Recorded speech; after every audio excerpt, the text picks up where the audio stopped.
Welcome to Hearthside Classics. Timeless stories told by the fire, the Lady of the Barge and other stories.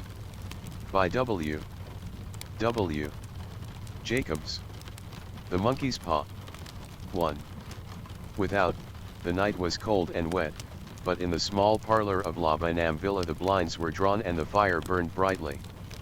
Father and son were at chess, the former, who possessed ideas about the game involving radical changes, putting his king into such sharp and unnecessary perils that it even provoked comment from the white-haired old lady knitting placidly by the fire. "Hark at the wind," said Mr. White, who, having seen a fatal mistake after it was too late, was amiably desirous of preventing his son from seeing it. "One am listening," said the latter, grimly surveying the board as he stretched out his hand. "Check. One should hardly think that he'd come tonight," said his father, with his hand poised over the board. "Mate," replied the son. "That's the worst of living so far out," bawled Mr. White, with sudden and unlooked-for violence, "of all the beastly, slushy, out-of-the-way places to live in, this is the worst. Pathways a bog, and the roads a torrent. One don't know what people are thinking about. One suppose because only 2 houses in the road are let, they think it doesn't matter. Never mind, dear," said his wife, soothingly, "perhaps you'll win the next one." Mr. White looked up sharply, just in time to intercept a knowing glance between mother and son. The words died away on his lips, and he hid a guilty grin in his thin grey beard. "There he is," said Herbert White, as the gate banged to loudly and heavy footsteps came toward the door. The old man rose with hospitable haste, and opening the door, was heard condoling with the new arrival. The new arrival also condoled with himself, so that Mr. White said, "Tut, tut," and coughed gently as her husband entered the room, followed by a tall, burly man, beady of eye and rubicund of visage. "Sergeant Major Morris," he said, introducing him. The sergeant major shook hands, and taking the proffered seat by the fire, watched contentedly while his host got out whiskey and tumblers and stood a small copper kettle on the fire. At the third glass his eyes got brighter, and he began to talk, the little family circle regarding with eager interest this visitor from distant parts, as he squared his broad shoulders in the chair and spoke of wild scenes and doughty deeds, of wars and plagues and strange peoples. 21 years of it," said Mr. White, nodding at his wife and son. "When he went away he was a slip of a youth in the warehouse. Now look at him. He don't look to have taken much harm," said Mr. White, politely. "One'd like to go to India myself," said the old man, "just to look round a bit, you know." "Better where you are," said the sergeant major, shaking his head. He put down the empty glass, and sighing softly, shook it again. "One should like to see those old temples and fakirs and jugglers," said the old man. "What was that you started telling me the other day about a monkey's paw or something, Morris?" "Nothing," said the soldier, hastily. "Leastways nothing worth hearing." "Monkey's paw?" said Mr. White, curiously. "Well, it's just a bit of what you might call magic, perhaps," said the sergeant major, offhandedly. His 3 listeners leaned forward eagerly. The visitor absent-mindedly put his empty glass to his lips and then set it down again. His host filled it for him. "To look at," said the sergeant major, fumbling in his pocket, "it's just an ordinary little paw, dried to a mummy." He took something out of his pocket and proffered it. Mr. White drew back with a grimace, but her son, taking it, examined it curiously. "And what is there special about it?" inquired Mr. White as he took it from his son, and having examined it, placed it upon the table. "It had a spell put on it by an old fakir," said the sergeant major, "a very holy man. He wanted to show that fate ruled people's lives, and that those who interfered with it did so to their sorrow. He put a spell on it so that 3 separate men could each have 3 wishes from it. His manner was so impressive that his hearers were conscious that their light laughter jarred somewhat. "Well, why don't you have 3, sir?" said Herbert White, cleverly. The soldier regarded him in the way that Middle Ages want to regard presumptuous youth. "One have," he said, quietly, and his blotchy face whitened.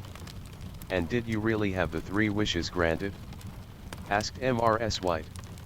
"One did," said the sergeant major, and his glass tapped against his strong teeth. "And has anybody else wished?" persisted the old lady. "The first man had his 3 wishes." "Yes," was the reply, "one don't know what the first 2 were, but the third was for death. That's how one got the paw." His tones were so grave that a hush fell upon the group. "If you've had your 3 wishes, it's no good to you now, then, Morris," said the old man at last. "What do you keep it for?" The soldier shook his head. "Fancy, one suppose," he said, slowly. "One did have some idea of selling it, but one don't think one will. It has caused enough mischief already. Besides, people won't buy. They think it's a fairy tale, some of them, and those who do think anything of it want to try it first and pay me afterward. If you could have another 3 wishes," said the old man, eyeing him keenly, "would you have them?" "One don't know," said the other. "One don't know." He took the paw, and dangling it between his forefinger and thumb, suddenly threw it upon the fire. White, with a slight cry, stooped down and snatched it off. "Better let it burn," said the soldier, solemnly. "If you don't want it, Morris," said the other, "give it to me." "One won't," said his friend, doggedly. "One threw it on the fire. If you keep it, don't blame me for what happens. Pitch it on the fire again like a sensible man." The other shook his head and examined his new possession closely. "How do you do it?" he inquired. "Hold it up in your right hand and wish aloud," said the sergeant major, "but one warn you of the consequences." "Sounds like the Arabian Nights," said Mrs. White, as she rose and began to set the supper. "Don't you think you might wish for 4 pairs of hands for me?" Her husband drew the talisman from pocket, and then all 3 burst into laughter as the sergeant major, with a look of alarm on his face, caught him by the arm. "If you must wish," he said, gruffly, "wish for something sensible." Mr. White dropped it back in his pocket, and placing chairs, motioned his friend to the table. In the business of supper the talisman was partly forgotten, and afterward the 3 sat listening in an enthralled fashion to a second installment of the soldier's adventures in India. "If the tale about the monkey's paw is not more truthful than those he has been telling us," said Herbert, as the door closed behind their guest, just in time for him to catch the last train, "we shan't make much out of it." "Did you give him anything for it, father?" inquired Mrs. White, regarding her husband closely. "A trifle," said he, coloring slightly.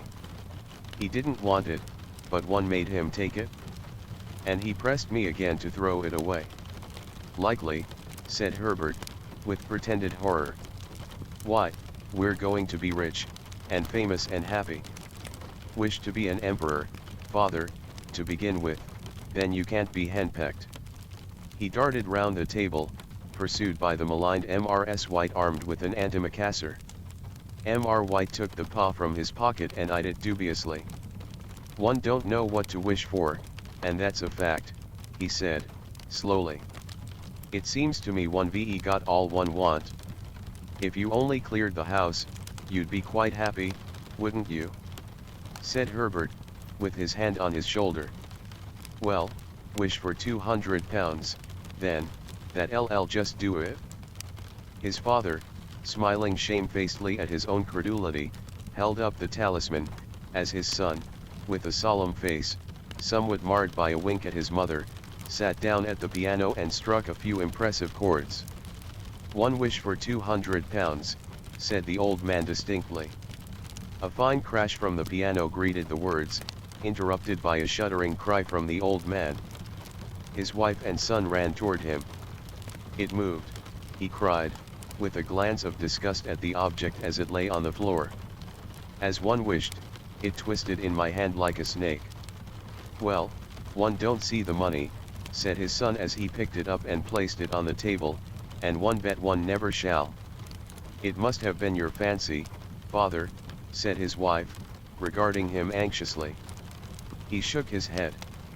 "Never mind, though, there's no harm done, but it gave me a shock all the same." They sat down by the fire again while the two men finished their pipes. Outside, the wind was higher than ever, and the old man started nervously at the sound of a door banging upstairs. A silence unusual and depressing settled upon all three, which lasted until the old couple rose to retire for the night. "One expect you'll find the cash tied up in a big bag in the middle of your bed," said Herbert, as he bade them good night, "and something horrible squatting up on top of the wardrobe watching you as you pocket your ill-gotten gains." He sat alone in the darkness, gazing at the dying fire, and seeing faces in it. The last face was so horrible and so simian that he gazed at it in amazement. It got so vivid that, with a little uneasy laugh, he felt on the table for a glass containing a little water to throw over it. His hand grasped the monkey's paw, and with a little shiver he wiped his hand on his coat and went up to bed. 2. In the brightness of the wintry sun next morning as it streamed over the breakfast table he laughed at his fears.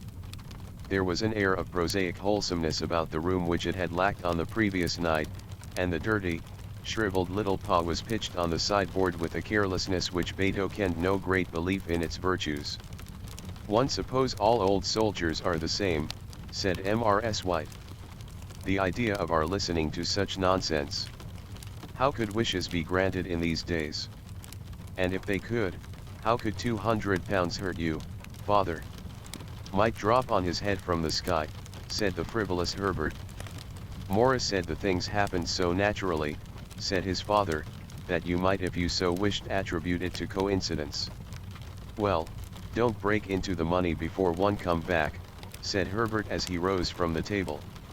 "One am afraid it'll turn you into a mean, avaricious man, and we shall have to disown you."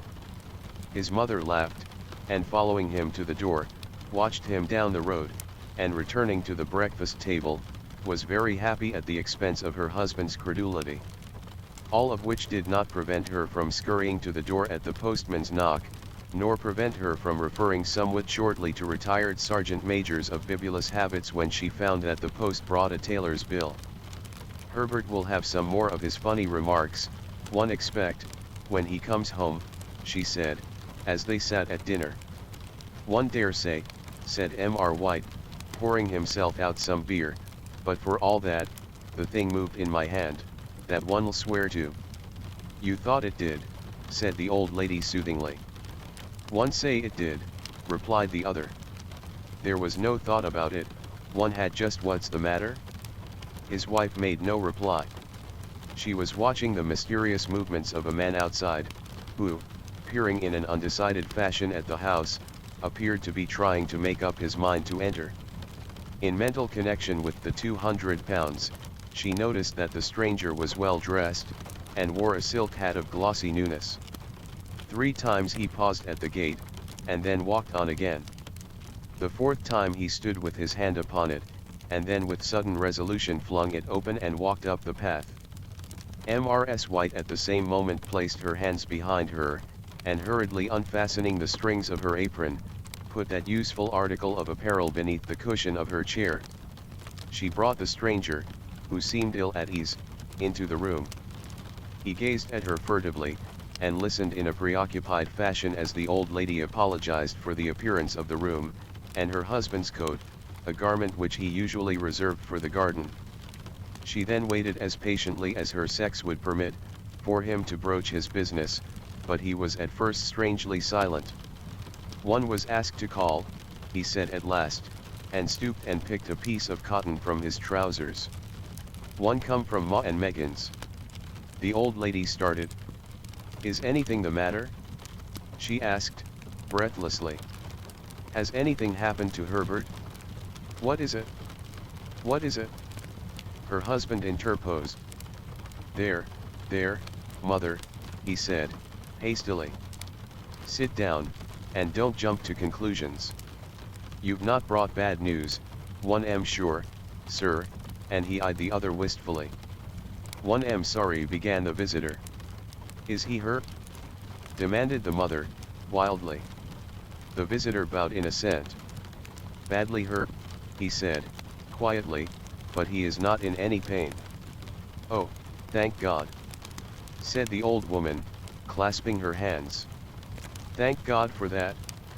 Thank—" She broke off suddenly as the sinister meaning of the assurance dawned upon her and she saw the awful confirmation of her fears in the other's averted face.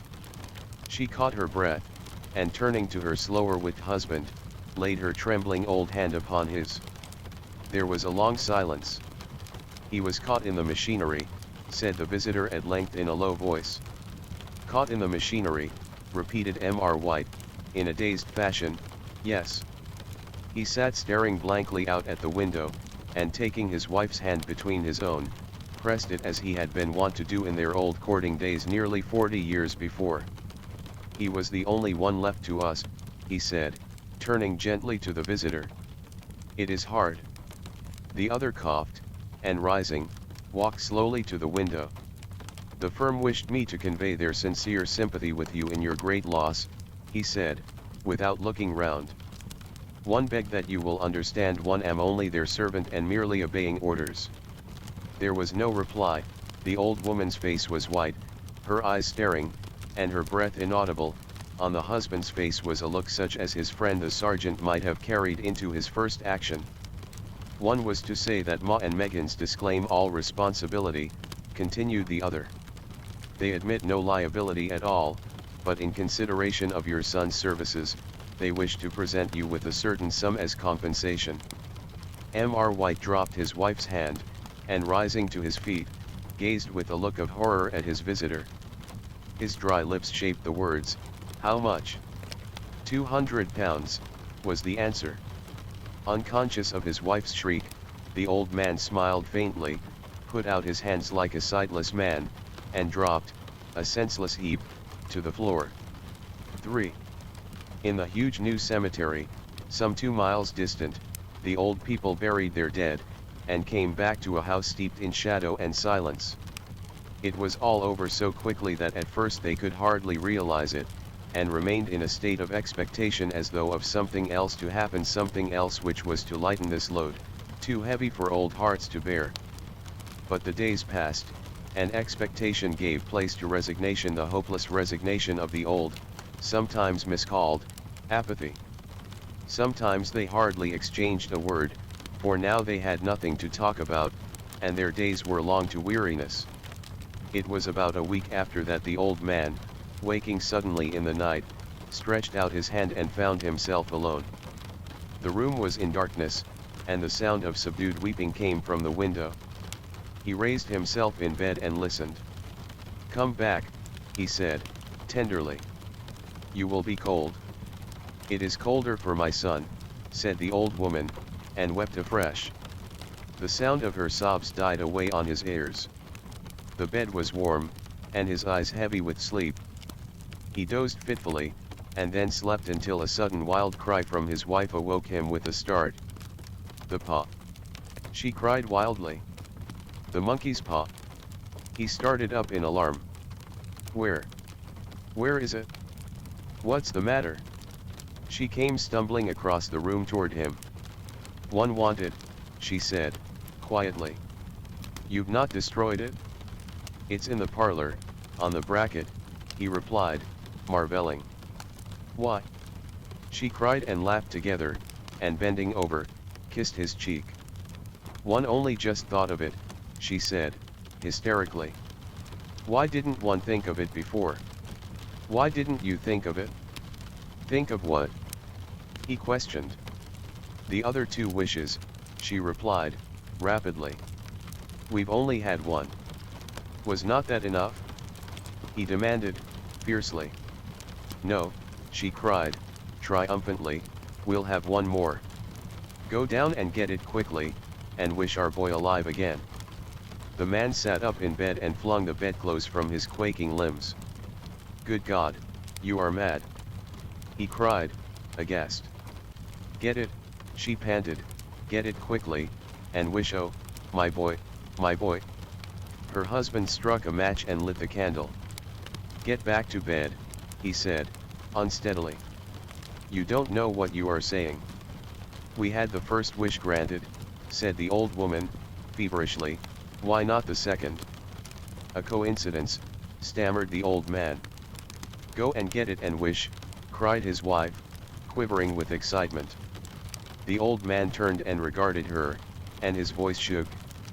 "He has been dead 10 days, and besides one would not tell you else, but one could only recognize him by his clothing. If he was too terrible for you to see then, how now?" "Bring him back," cried the old woman, and dragged him toward the door. "Do you think one fear the child one have nursed?" He went down in the darkness, and felt his way to the parlor, and then to the mantelpiece. The talisman was in its place, and a horrible fear that the unspoken wish might bring his mutilated son before him ere he could escape from the room seized upon him, and he caught his breath as he found that he had lost the direction of the door. His brow cold with sweat, he felt his way round the table, and groped along the wall until he found himself in the small passage with the unwholesome thing in his hand. Even his wife's face seemed changed as he entered the room. It was white and expectant, and to his fears seemed to have an unnatural look upon it. He was afraid of her. "Wish," she cried, in a strong voice. "It is foolish and wicked," he faltered. "Wish," repeated his wife. He raised his hand. "One wish my son alive again." The talisman fell to the floor, and he regarded it fearfully. Then he sank trembling into a chair as the old woman, with burning eyes, walked to the window and raised the blind. He sat until he was chilled with the cold, glancing occasionally at the figure of the old woman peering through the window. The candle end, which had burned below the rim of the china candlestick, was throwing pulsating shadows on the ceiling and walls, until, with a flicker larger than the rest, it expired. The old man, with an unspeakable sense of relief at the failure of the talisman, crept back to his bed, and a minute or two afterward the old woman came silently and apathetically beside him. Neither spoke, but lay silently listening to the ticking of the clock. A stair creaked, and a squeaky mouse scurried noisily through the wall. The darkness was oppressive, and after lying for some time screwing up his courage, he took the box of matches, and striking one, went downstairs for a candle. At the foot of the stairs the match went out, and he paused to strike another, and at the same moment a knock, so quiet and stealthy as to be scarcely audible, sounded on the front door. The matches fell from his hand and spilled in the passage. He stood motionless, his breath suspended until the knock was repeated. Then he turned and fled swiftly back to his room, and closed the door behind him. A third knock sounded through the house. Illustration. "What's that?" cried the old woman, starting up. "A rat," said the old man in shaking tones. "A rat. It passed me on the stairs." His wife sat up in bed listening. A loud knock resounded through the house. "It's Herbert!" she screamed. "It's Herbert!" She ran to the door, but her husband was before her, and catching her by the arm, held her tightly. "What are you going to do?" he whispered hoarsely. "It's my boy, it's Herbert!" she cried, struggling mechanically. "One forgot it was 2 miles away. What are you holding me for? Let go. One must open the door. For God's sake don't let it in," cried the old man, trembling.